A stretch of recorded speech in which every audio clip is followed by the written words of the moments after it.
वृंदावन विहारी लाल की। जन्मेजय ने कहा, भगवान ये पूर्ववंश कैसे चला? आपने जितना सब उल्लेख सुनाया, मेरे मन में उत्कंठा होती है कि हस्तिनापुर का जो वैभव है, इतनी बड़ी राज परंपरा का उल्लेख है, इसका आरंभ कहां से हुआ? महर्षि वैशंपायन कहते, राजेंद्र पूर्ववंश के प्रथित यशस्वी एक राजा हुए जिनका नाम है दुष्यंत।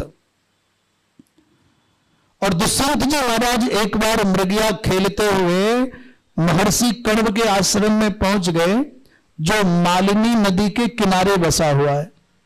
आजकल भूगोल की दृष्टि से विचार करें तो ये मालिनी नदी और कण्वाश्रम लगभग बिजनौर जिले के आसपास पड़ता है। वहां मालिनी नाम की नदी है। और जैसा कालिदास जी ने वर्णन किया है शाकुंतलम में, उसके अनुसार वहां उसका वर्तमान कालिक सांकेतिक रूप मिलता भी है। बड़े अद्भुत प्राकृतिक अनुपम सौंदर्य से संपन्न वो वातावरण,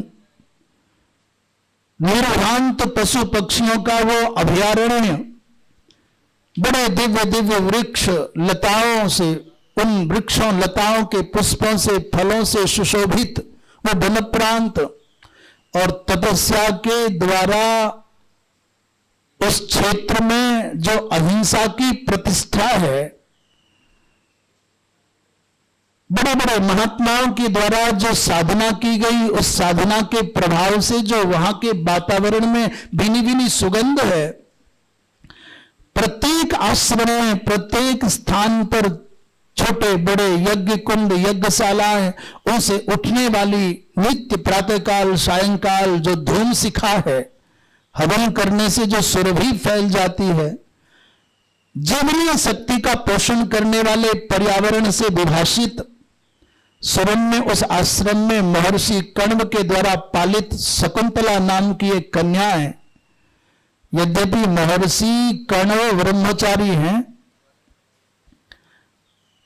परंतु उनकी पुत्री शकुंतला उनकी औरस कन्या नहीं, उनकी पालिता कन्या है। महर्षि विश्वामित्र जब तपस्या करते थे, उस समय देवताओं के किसी उद्देश्य को पूर्ण करने के लिए मेनका नाम की अप्सरा आ गई। महर्षि विश्वामित्र की तपस्या में विक्षेप हुआ, और कुछ काल के लिए, संभवतः वो अवधि 10 वर्ष की है, उतने दिन तक मेनका महात्मा महर्षि विश्वामित्र के संपर्क में रही। उसे कन्या हुई, जिस कन्या का नाम शकुंतला पड़ा। तो मेनका अर्थात अप्सराएं तो राग द्वेष से, मोह से, आसक्ति के बंधनों से विमुक्त होती है, इसलिए संतति के प्रति कोई आसक्ति तो मेनका में थी नहीं। वो छोड़ करके बालिका को और चली गई स्वर्गलोक। महात्मा विश्वामित्र भी बड़े शोक में पड़ गए, मेरा अमूल्य तपस्या रूपी धन इस मेनका के संसर्ग में आने से नष्ट हो गया। मन में ग्लानि आई, और अभी तपस्या करने के लिए अवांतर तीर्थ में चले गए। ये सद्यजात छोटी सी बालिका महाराज अनाथ जंगल में पड़ी। छोटे बड़े अनेकों प्रकार के विहंगों ने, पक्षियों ने, शकुंतों ने आकर के इसके ऊपर कोई छाया करता, कोई पानी की बूंद लेकर के चौच में भर के आता, इस बालिका के मुख में डाल देता। कुछ पक्षियों ने चारों ओर से परकोटा जैसा बना दिया, मात्र इसलिए कि कोई हिंसक पशु आकर के इस बालिका को न खा जाए। इसका नाम जो शकुंतला पड़ा, किसी ने शकुंतला रखा नहीं। महर्षि कहते हैं, शकुंतैर पक्षिभीर लालिता तस्मादेव शकुंतला। इस बालिका का बाल्यकाल में, बचपन में, जन्म के अनंतर लालन पालन, पक्षियों, छोटे छोटे पक्षी इस बालिका की सुंदरता और कलरव को देख करके मगन होते, जंगल से इसके अनुरूप खाद्य पदार्थ ले आते, कोई पक्षी पानी चौच में भर के ले आता, इसके साथ खेलते।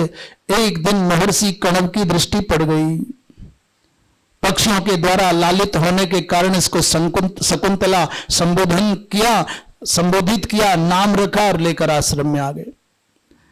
महाराज, माता शकुंतला के चरित्र का वर्णन कैसे करें, मनुष्य की तो कौन कहे।